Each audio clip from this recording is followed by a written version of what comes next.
کوٹ سمیت، کوٹوں سمیت یعنی جبوں سمیت سردی آئی، یعنی سردی آئی تو جبے بھی ساتھ آ گئے، ساتھ کوٹ بھی نکل کے آ گئے، جرسیاں آ گئیں۔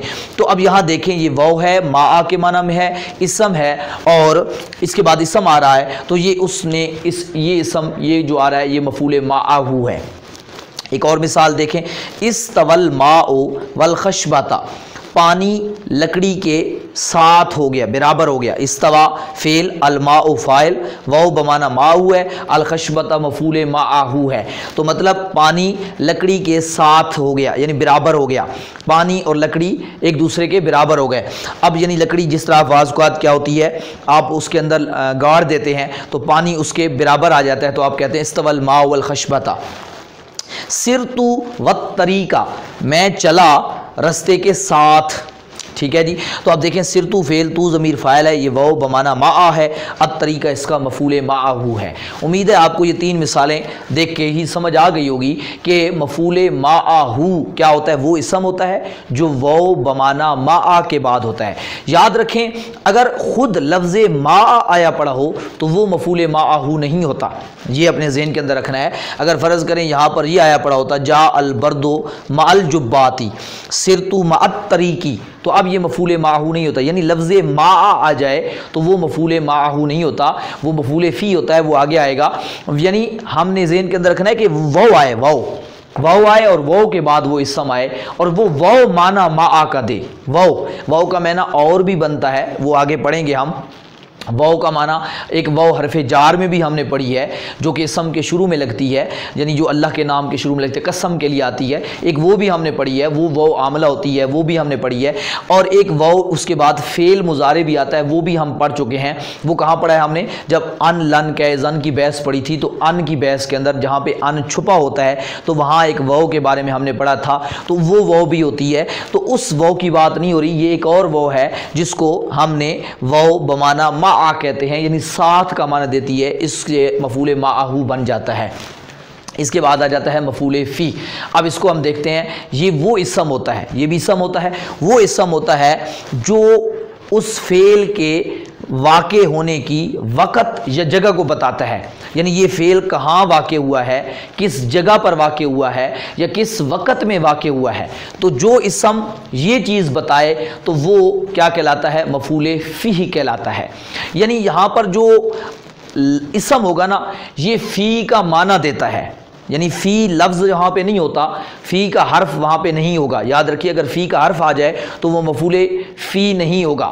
یاد رکھیں مفعول فی کے لیے ضروری ہے کہ فی وہاں پہ نہیں ہوگا، فی کے بغیر وہ فی کا معنی دے گا، یعنی کسی چیز میں ہونے کا یا کسی وقت میں ہونے کا مطلب دے گا۔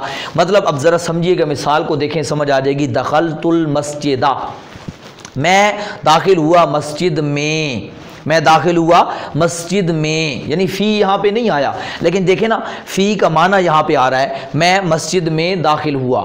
اب دیکھیں فی لگا بھی نہیں تو مسجد ایک جگہ کا نام ہے، تو اب دخول یعنی فعل کہاں پر واقع ہوا ہے، مسجد میں۔ کون سا کام تھا، داخل ہونا، کہاں پر ہوا ہے، مسجد میں ہوا ہے، ٹھیک ہے جی۔ تو اب اس طریقے سے جو فعل یعنی جو وہ اسم جو فعل کے واقع ہونے کی، فعل کے جگہ کے بارے میں بتائے، فعل کے وقوع پذیر ہونے کی کہ فعل کہاں پر واقع ہوا ہے، یا وقت بتائے۔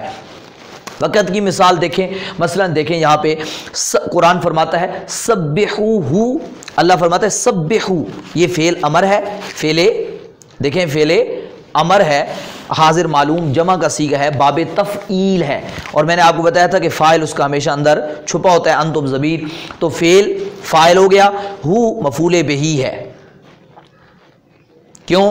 اللہ کی تسبیح بیان کرو، ہو سے مراد اللہ ہے، تسبیح بیان کرو تم سب اللہ کی، کس وقت میں، بکرتم و اصیلا، بکرتن و اصیلا صبح، اصیلا شام۔ اب دیکھیں یہ وقت کو بتا رہے ہیں، صبح اور شام، بکرتم و اصیلا، یعنی واو کے ذریعے ان دونوں کو جمع کیا گیا ہے۔ یہ واو اب ما کے معنی والی نہیں ہے، یہ واو اور والی ہے جس کو واو عاطفہ کہتے ہیں، یعنی کنجکشن ہے، جو لفظوں کو آپس میں ملاتی ہے، جوڑتی ہے۔ اس کی تفصیلی بحث انشاءاللہ نحو کے اندر آگے آئے گی۔ تو یہ دووں کو جوڑتی ہے. اب یہاں پہ یعنی صبح اور شام، یعنی جس طرح اردو میں جس کو اور کہتے ہیں تو یہ وہ ہے اور والی. ایک مفعول ماہو میں پڑھی ہے، وہ اور نہیں معنی دیتی تھی، وہ ساتھ کا معنی دیتی تھی، ساتھ، ٹھیک ہے، کلوز ود کا معنی دیتی تھی. یہ جو ہے اور اینڈ کا معنی دیتی ہے. تو اس کو اب یہ اللہ، اب جو بات سمجھنی ہے کہ یہ کام کب کرنا ہے صبح اور شام. تو وقت کے بارے میں، تو یہ وقت اب جو ہے یہ بکرتن و اصیلن. دیکھیں یہاں پہ ہم کیا پڑھ رہے ہیں، ملا کے پڑھیں گے تو بکرتن کا نون لگ رہا ہے نا، نون تنوین کے بعد وہ آ رہا ہے حروف یرملون میں سے، تو اس کو ہم ادغام کر دیتے ہیں. صرف کے اندر یہ قانون پڑھا ہے، اس لیے پڑھتے ہیں بکرتن و اصیلا، وقف کی وجہ سے اصیلا، ورنہ اصیلن، صبح و شام. اب دیکھیں تسبیح کا وقت کیا ہے، صبح و شام ہے. اچھا اس طریقے سے ایک اور مثال دیکھیں، سمتو میں نے روزہ رکھا، یوم الجمعتی جمعے کے دن. تو سمتو فعل، تو ضمیر فاعل ہے، یوم مضاف، جمعتی مضاف الیہ، مضاف مفعول فی بن رہا ہے. تو اس طریقے سے آپ دیکھیں جو اسم فعل کے واقع ہونے کی جگہ یا وقت کو بتائے اس کو مفعول فی کہتے ہیں. اس کی ایک آپ کو یہاں پہ نحمیر کے اندر اکٹھی مثال بھی دی گئی ہے جس کے ذریعے آپ سارے مفعولوں کو اکٹھا بھی سمجھ سکتے ہیں. یعنی وہاں پر ایک مثال اکٹھی دی گئی ہے، میں وہ ایک بار لکھ دیتا ہوں تاکہ آپ کو بات سمجھ آ جائے. انہوں نے وہاں پہ لکھا ہے یہ دارابا زیدن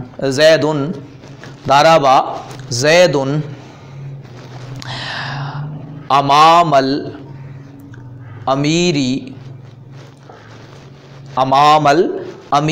دارابا زیدن امام امیری دربن،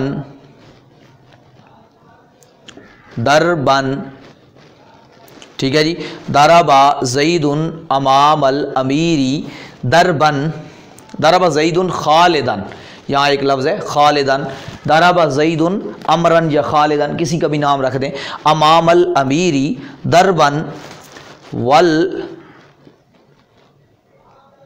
اپنا دربن تعدیبن والخشبتا. کیا مطلب؟ زید نے خالد کو مارا سردار یا وزیر کے سامنے، دربن بہت زیادہ ادب سکھانے کے لیے، والخشبتا لکڑی کے ساتھ، لکڑی کے. اب یہاں دیکھیں ضربا فعل، زید فاعل ہے، غالدن مفعول بہ ہے، امام الامیر مفعول فی ہے. کہاں پر، کس جگہ پر؟ امیر کے سامنے، بادشاہ کے، سردار وزیر کو کہتے ہیں امیر عربی میں، امیر کے سامنے. دربن مفعول مطلق آ گیا، اسی کا مصدر آ رہا ہے. تعدیبن وجہ بتا رہے ہیں کیوں، ادب سکھانے کے لیے. کس کے ساتھ مارا؟ والخشبتا، واو کے بعد آ گیا اسم والخشبتا، تو یہ ہو گیا مفعول معہو. تو ایک ہی یہ جملہ ہے، اس جملے کے اندر سارے مفعولوں کو اکٹھا بھی بیان کیا گیا ہے. میں آپ کو مشق بھی دوں گا، آپ نے ان مفعولوں کی مشق کرنی ہے. مشق کریں گے تو آپ کے اندر زیادہ بہتر صلاحیت پیدا ہو جائے گی. میں کچھ مزید بھی قرآن مجید سے بھی، دیگر جگہوں سے بھی مثالیں دوں گا. یہ ابتدائی ان کو سمجھنے کا ہم نے پڑھا ہے. باقی جو اس کی تفصیلی بات سے ہیں، اس کے اندر مزید کچھ چیزیں ہوتی ہیں جو یہ ابتدائی ہم نے پہچان پہلے کرنی ہے. اس کے بعد کچھ اس کے اندر تفاصیل ہیں، سوالات ہیں، جو کچھ بھی ہیں وہ انشاءاللہ اگلی کتابوں کے اندر ہم مزید پڑھیں گے. آپ ہر سبق کو 2 سے 3 بار ضرور دہرایا کریں، جب تک غلط سبق نہ آئے پچھلے دہراتے رہا کریں، اور کسی جگہ سے لیکچر کو سکپ نہ کیا کریں، ہر جگہ کو بڑی توجہ سے سنا کریں اور خاص چیزوں کو نوٹ کیا کریں. مشق ضرور کیا کریں، مشق سے آپ کو اپنی صلاحیت کا یا سبق کے سمجھنے نہ سمجھنے کا پتہ چلتا ہے. واٹس اپ نمبر شو ہوتا ہے، اس پہ بھی آپ سوال کر سکتے ہیں، یا یوٹیوب پہ بھی سوال کر سکتے ہیں. اور جو نئے حضرات آتے ہیں وہ پہلے پچھلے لیکچر کور کریں تو پھر ان کو اگلے سمجھ آئیں گے. اللہ تعالیٰ سے دعا، اللہ تعالیٰ عمل صالح کی توفیق عطا فرمائے. والحمدللہ رب العالمین.